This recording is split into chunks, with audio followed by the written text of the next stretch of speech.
Maswerteng umaga po mga ka-STL. Narito na po ang resulta ng STL Bulacan para sa araw na to, first draw. July 14, 2025, araw ng Lunes. Naway ang mga natayaan nyo pong mga numero kanina ay manalo nawa ngayong umagang ito, 11 AM. Kaya kunin nyo na po ang inyong mga ticket. Narito na po ang resulta.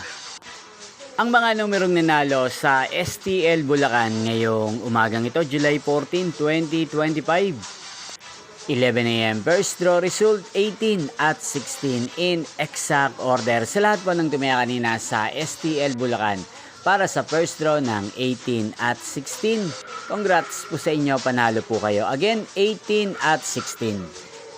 At ngayong umagang ito sa STL Bulacan, natin pong i-shoutout si Kuya JC ng Bulacan na nanonood po sa channel na to. Shoutout po sa inyo Kuya JC, sana po ay nasa mabuti kayong kalagayan. Sana iswertehin din ang mga numerong tinatayaan nyo sa STL Bulacan. Inyo pong napanood ang resulta ng STL Bulacan sa channel na to, Roderick Hernandez TV.